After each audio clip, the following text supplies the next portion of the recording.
What is going on, everybody? Welcome to a new episode of the Tranquilo Sports Pod. I'm alone here. Dave and Andre are on strike from Miami Sports. Their teams are not doing well.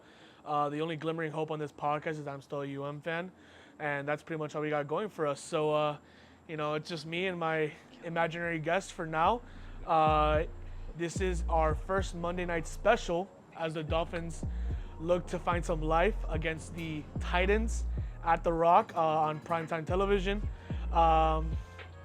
It's been rough, guys. What can I say? It's been a little rough for Finns fans. Obviously we weren't expecting much last week, but it's oh boy. Oh boy. Oh, you think just because you're a UM fan doesn't mean you run this shit. Get him out of here, get him out of here, get him out of here, get him out, no.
What a weekend! Yeah.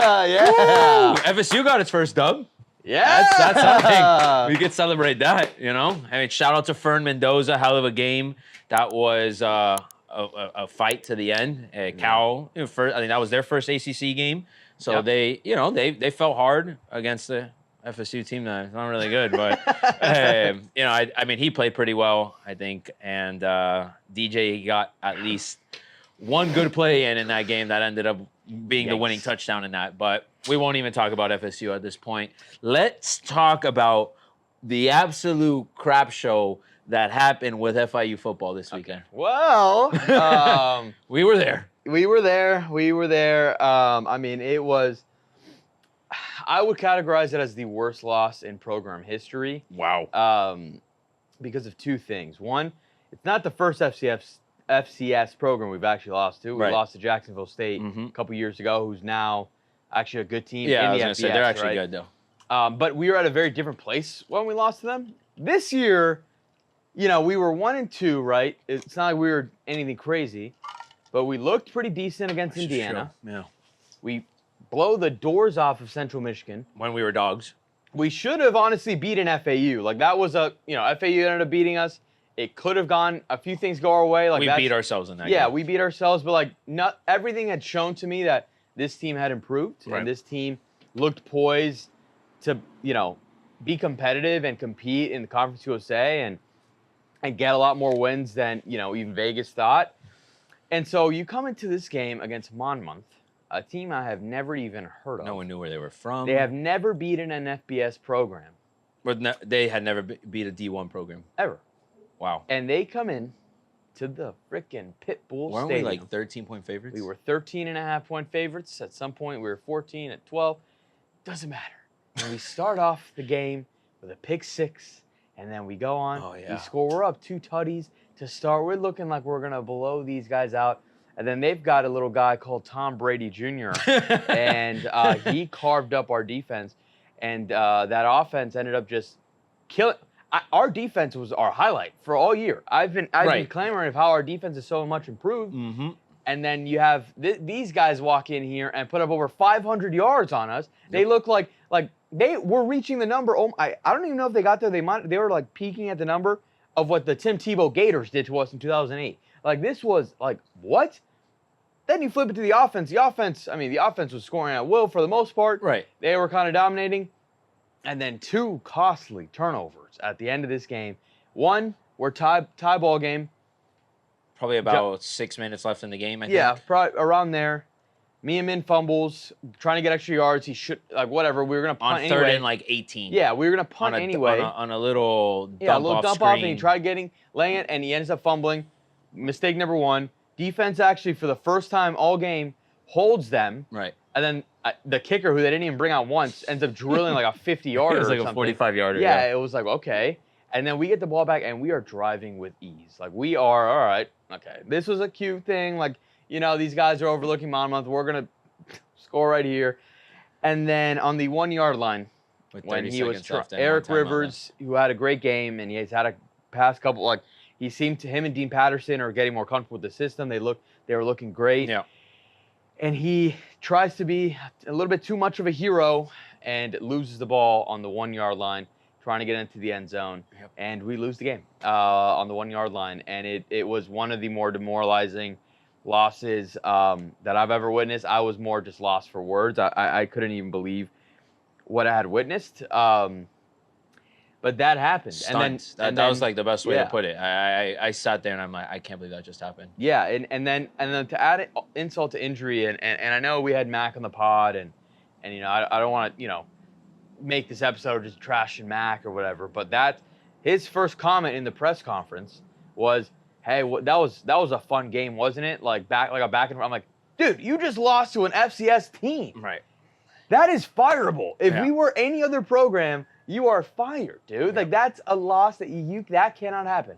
Now, can we run the table and get to a bowl game? Sure, and it will make me forget about this. But until that happens, this game is going to live rent-free in my mind. The fact that we would be 2-2 right now, just needing 4 games to get to a damn bowl game, and now we are looking at all right, here's another season down the drain. So unless something happens this weekend, and when you guys are watching this, it's Monday. It'll be Monday, yeah. We have already beaten La Tech at this point, but if we don't go on a run, this game, and God forbid we win 5 games, and this game was the reason we didn't go to a bowl game, it's going to be haunt us. Very haunting and terrible. So I don't have too much else to say. I mean, it was that bad of a defensive performance. The offense, sure, offense did its job. They put up enough points to win that game. Points, could have been more. They were fine.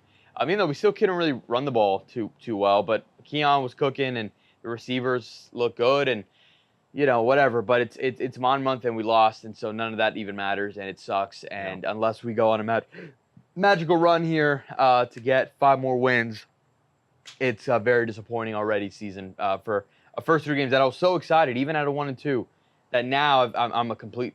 I've flipped my switch. You're talking about 2-1. Be depressed. Yeah, you're talking about 2-1. Hypothetically, you could be at this point. Yeah. Or 2-2. No, 2-1. Right? We would be 2-2 if we would have won. 2-2 if we would have won. Right. Yeah. So 2 and that's right. 2-2 if we would have won. You could even make the assumption with the FAU game and 3-1, but at least realistically 2-2. Yeah. And Indiana. Right. Exactly. And not freaking Monmouth. Yeah. But you're sitting at 2-2 and you're going into conference play. It's a completely different situation. Yeah. Now, like you said, by the time this comes out, we'll be playing LA Tech. You win that game.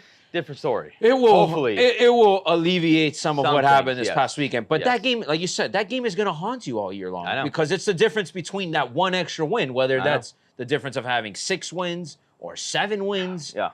Whatever it is that you do at the end of the year. That game, at the end of the day, is going to haunt you this year. Yeah. You can go on a run and it'll alleviate some of it. But, yeah, this was the year that you felt like those were the games you were going to win, right? Where you weren't going to even think about losing those games twice. And then maybe you go and you split conference play and you do get to those 6 wins. Now, we might be back into square one again. Yeah, now I have no idea. I have no idea if this defense is going to play like they did this week. We're going to lose every single game. The thing that was frustrating, too, is we just didn't make any adjustments. It was one-on-one every time, and we were getting beat every single time it was one-on-one. It was crazy. It was nuts. Soft cover 2 zone. They picked up they picked us up on the seams and on the one-on-one routes off the corner. Which is exactly what we were doing to them. Yeah. But you would expect us to do that. Yeah. You know, exactly. I mean, shit.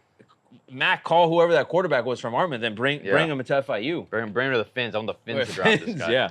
So I guess on that note, yes. let's just do it. Let's just rip talk the about Band-Aid it. off, and we'll talk about that terrible Seattle game. But as we look forward to a big Monday night matchup against a winless Titans team.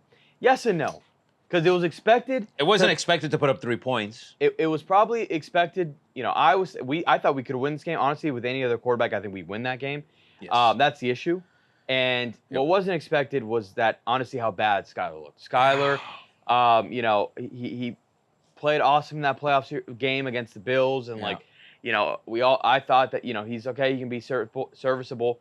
What I saw in that game, there's no chance in hell can you put Skyler back out there. Like, you just can't. Where I lost faith in Skyler, unfortunately, was on the last play of the first half. Yeah. When you have an opportunity after they just had a false start. I mean, they just had an offsides penalty or whatever the penalty was. It was like a 5-yard penalty on the Seahawks. You're now like in legitimate Hail Mary range. Yeah. And you're sitting there, you're waiting for the play to develop, you roll out to the right, and you're looking down there. Yeah. But the ball just stayed in your hands and you take a sack. Yeah. At the worst, just throw the ball up into the damn end zone. I don't care if there's not a single body in there. Someone will run over there. Yeah. Like, I was just like, dude, come on. I mean, give us a like, that's the definition of not even giving you a chance. Yeah. And that was the story all game with Skyler, unfortunately. We couldn't do anything. It's a tough situation, tough place to play. I get all that. But at the end of the day, man, like, what do you have to lose? I know. It looked like he was scared. Yeah. And it looked like Mike McDaniel was scared in terms of what we were calling for him, too. 100%. It was like, yeah, dude, if this is the guy that you want us to that you, by the way, you cut Mike White because you said Skyler is the backup. Right. And this is what Skyler looks like. That's an indictment on you. So, like, this is, it's true. You know, like, I need Snoop Huntley out there Monday night. I don't care if he knows like there's a chance. A quarter of the playbook. Looks like At least he can make plays with his legs and extend plays. And he's somebody that's, you know, obviously he's first off, he's a Pro Bowler. Right. Two, like he's somebody that we've seen step in for when Lamar's out and win the Ravens games. Like, we need that right now. And I'm sorry, like, Skyler just, I don't trust him to do that. Yeah. And so that was the worst part by far. Everything else, I mean, listen, the defense in the first quarter looked like FIU. They you know, our boy Vaughn got beat on a pretty big one with DK Metcalf, but then after that, like, they were locked down, dude. They were awesome. Great. They locked down, and they did the same thing in the Jags. Scoreless second half. This one was scoreless second, third, and really scoreless until that last drive. Right, the last drive. It was over like at that point. Yeah. They held their own, and they did that, and even against the Bills, sure, they had the James Cook long run, but besides that, we kind of kept them in control because they were just kind of in our side the entire time because of turnovers and stuff. Yeah, I mean, you're talking about long field goal missed by Jason Sanders and that sequence that was of already events, that was the moment I knew that he didn't trust this guy. Like, that sequence of events was a nightmare. A nightmare. And when you're a team that's not fully healthy and not playing good football, those are the things you have to avoid. Yeah. You look at that sequence of the missed horse collar, right? That was ridiculous, too. Then you didn't get the first down, so now it's 2nd and 1, terrible play call. 3rd and 1, terrible play call. All of a sudden now you're kicking the field goal from 57 yards, and this guy shanks it. It wasn't even close. And then on top of it, you're giving him a short field. It was just like, bro, terrible. When it rains, it pours. That's the difference of being at the 25-yard line, 1st down and 10, and then now 1st and 10, and they're at the 45-yard line going the other way. I'm like... When you're that bad of a team at this point, you know, with everything that's happening, those are the things you just can't afford to happen. Yeah. Because every team will take advantage of it. We saw it against Buffalo with the turnovers. We saw it again with Seattle. We're not good enough to withstand those punches. Yeah. Well, we are good enough when our healthy. team is healthy. No. I'm saying in this current state, we're not there until the end. But like the defense has done its part all year. I don't care what anybody wants to say. Have we given up a big play here and there? Yes, I would love to see some of those big plays get eliminated. Yeah. But when they have done their job in terms of keeping us in games, they force turnovers. They provide pressure. Like the defense has no, like, for me, the defense has nowhere. It's just the offense that is so anemic right now. Yeah. Two possessions within the 10-yard line. Yes. 3 points only. I know. And even when Tua was in the beginning of the season, it struggled. We only scored 20 points in the first game. So and we see Buffalo put up fucking 40 points on these guys yesterday. Buffalo's looking, of course, I'm going to have to eat crow again, but Buffalo's looking like Buffalo, and they look better somehow. Even losing half their team, they look better. So, it's annoying. That's how good Josh Allen is. And that's the difference. That's the difference with these guys. When you've got a top 3 quarterback, it's that much of an impact. Yeah. And when you've got a guy like Skyler, and their defense is good too, bro. Sean McDermott knows how to coach a good defense, even when they miss all these pieces that they lost. Here they are, and they look in full Buffalo defense mode, bro. Crazy. They are elite. They fly to the ball. They get turnovers. They don't give up points. Yeah. And they make you feel them, And you were thinking that team, like you said, was going to regress. And goddamn, do they not look like they've regressed at all? They look like they've somehow gotten better. Yeah. But yeah, so that leaves us with a Monday night matchup against the Tennessee Titans, who are 0-3. And I don't know why. I obviously I think I can win. Obviously I think we can win this game. But I'm actually like terrified because the Titans, they're 0-3. They very easily could be at least 2-1. Yeah, if not 2-1 probably. 2-1. Yeah, because last week, they were kind of 2-1. The first week they were up 17. The second week they were up another amount, and they just blew the game. Except we're not healthy enough that I think we can come back. If we go down 17 like we did against Seattle, that's the thing. We can't play that game. We're gonna have to play the catch-up game. No. And without Tua right now, and honestly, we might be missing Armstead and Hall and Fuller Fuller. It's gonna be tougher. So. The key to that game is you got to start hot, man. I think Storm Duck got hurt too, so he did. I think so. Ethan Bonner has a high chance of maybe being active this week. But I mean, we'll see. But that's a team that, people have been laughing at them because Will Levis has made a bunch of different mistakes each game. But they very easily can win this game. All I'm saying is we better force Will Levis to make those same mistakes because our defense is too good. They single-handedly ruined our season last year. Yep. So this is not only a revenge game for us, but they're coming off 3 straight losses. They need a win, and they're coming in here, and if we don't even know who our quarterback is, so I am terrified. If anybody's coming in with confidence against us right now. Of course. You're coming in and they're being like, these guys are in shambles right now. Yeah. If there's a team that we want to take advantage of, it's these guys, and even more so in front of their fans. Yeah, and on top of it, their tickets are going for $30 like it's a preseason game. Crazy. I mean, they're like, shit, Tennessee fans are probably like, screw it, let's go down to Miami. Yeah. They're probably going to get a hurricane this weekend. They're probably like, you know what? I wouldn't be surprised if there's 30% Tennessee fans after those ticket prices. There's going to be a lot of them. Jesus Christ. I wouldn't have assumed that we would be in this spot going into this week. I predicted us to be 4-0 up until this point. Yeah, so same. I think at least 3-1. I knew we had a chance of being, exactly. This week 4. Yeah, this week 4. But yeah, now I'm scared about this game. However, with all that being said, we obviously can't. This is a game that Tennessee is still Tennessee. It's a very winnable game for us.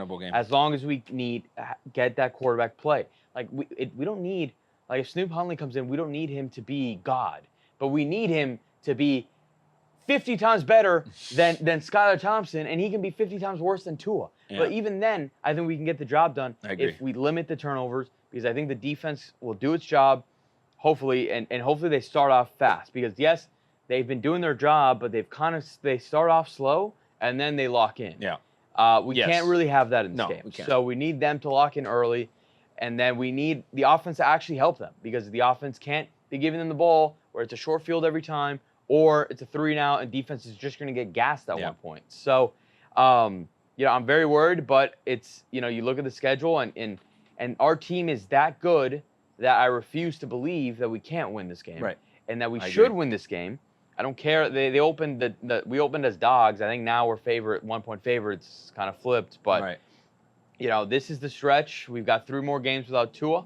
And also favorable games too. I mean, you got Colts that don't look good. You got Pats that they don't look terrible, honestly. But again, still on paper, we're the more talented roster. Yeah. Even with them having Jacoby Brissett at quarterback and us having Huntley or whoever the hell we have. Hopefully at it's that Huntley. point. I want to see Huntley. I want to just see. But they are 3 winnable games over the next 3. They are 3 games that we can win. After Tua got hurt, if we can go 2-2, we're not in the worst spot. So I think we could still go 2-2 during that stretch, and I really think we can go 3-1, considering one loss already and then going 3-0 over the next 3 games. Yeah, I don't think it's the panic button time. I really don't. Not yet. It's an unfortunate situation, unfortunate hand the cards, you go 0-3 in the next couple weeks. You're for sure in That's the panic button. It's The like panic jump button will be off, launched. the what is it, the Kermit meme? Whoosh. Yeah. But until then, we're gonna stay tranquilo, We're gonna chill out. We're gonna relax. We're gonna maybe, hit a little Curaleaf before the game, and we're gonna be in a good place, Yes. because we're gonna go 3-0 over the next couple weeks, Yes. and we're gonna be back, Yes. and everything's gonna be good. Please. Everything's gonna be Fins. good. Please, Fins. I need I need this. You know how they say those things like what you put out there is what you get? I think the Finns need to take some medicine, be a little bit more optimistic. I get it. It's hard. It's fucking hard. It's hard. I was fucking. It's hard. I'm an optimistic person. I know. I'm still clamoring that we're gonna win this game. But even it's so hard. I've been through the ringer. I feel like I was in a ring with Tyson. I've got FIU to Monmouth, and then Seattle beats the shit out of me at the end to top it off. I mean, it's terrible. It's terrible what I've been through. So it's a complete flip of the switch from where we were this time last year after we just put up 70 on the Broncos. Now we're here sweating. If we can even beat the Titans. Vaughn's script is still in play though. He said slow starts to the season. Yes. And pick it up in the middle to latter half. It could be worse. We can be the Bengals. Which is, exactly. They got, dude. By the way, Jaden Daniels looks good. Awesome. My God. Awesome. He looks awesome. He's a beast. Yeah. But yeah, we're good. We're good. We're good. We're good. Dolphins money line, lock it in. We're going to be celebrating on the pod next Tuesday. Yes. After a nice Monday night win. And life's going to be good. Hopefully we got some celebratory cigars. Maybe it's a little cooler out, because it's steamy out here. But I think we're going to be in a good place next week. I agree. Hopefully so. Well, hopefully tonight, because you'll be watching this tonight. Yes, true. Yes. Score predictions for tonight. All right, score predictions. I'm gonna go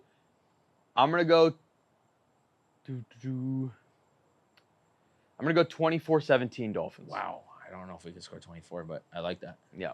One of them's gonna be a pick six by Devon Holland. Okay. I see that. I could see a defensive touchdown in this game. I'm not seeing a pick six. I'm seeing deep in the territory fumble because the D-line has looked so good. They have. Either Campbell or Sealer is going to get in there. Calais has been awesome. You know what? Man. Top 5 So in serious. pressure rates right now in the NFL. Chop Robinson. Chop Robinson's going to get a strip sack fumble. Let's go. And Jalen Phillips is going to be the one to score the touchdown. All right. I love it. No need for that. we already Nah, killed just kidding. Pooch. That was just We already, That wasn't to Jalen. That was to Papucho back there behind the camera. he's tied up to a tree back there. We had to For trying to take over this pod and hijack it today. No, but I do see a chop Jalen calling it right now on the pod. Love it. And my score projections are going to be 20-10. I think we're just gonna trash time touchdown for them at the end. We're gonna defense is gonna set the tone. Love it. That's it. That's all I got. Anything That's all else? we got. Last thing, pretty big news. We're gonna be hosting a watch party Yes. for the Finns Two at big news. Bodega. 3 big newses. Yeah. Oh, 3 big news. This big news is number 1. We're gonna be hosting a watch party at Bodega in the Gables for the October 20th Dolphins Colts game. So obviously more information is gonna be coming, but we're super excited for that. It's gonna be freaking awesome, and hope to see as many of you guys there. So stay tuned, follow us, like, comment, subscribe, and make sure you stay tuned. Yes. And one more announcement. Announcement number 2. When you're watching this, hopefully it's not super late in the day, but if you plan on attending the game, we'll be hosting a tailgate in partnership with Johnny Cuba, and Jonathan Zaslow will also be there in attendance. So, be out there Monday night. Come find us. Johnny Cuba tents, Johnny Cuba beer, you name it, it'll all be there. So, Nice. Fins up. Hopefully we get a dub, and we're Wait, celebrating. announcement number next week. 3. Download Underdog, use code Tranquilo. Go make some picks. Monday Night Football. Lock it in. I don't even know what the numbers are. Lock in Reek touchdown. Lock in Jalen Phillips, Huntley anytime over TD. Phillips touchdown. Huntley over rushing yards, and Devon A. Chain over a million that, actually. catches. Now we're done. I like that. Yep, that's it for our announcements. Thanks, Yes. guys, for tuning in, and we'll see you next week, hopefully celebrating. Yes. Peace.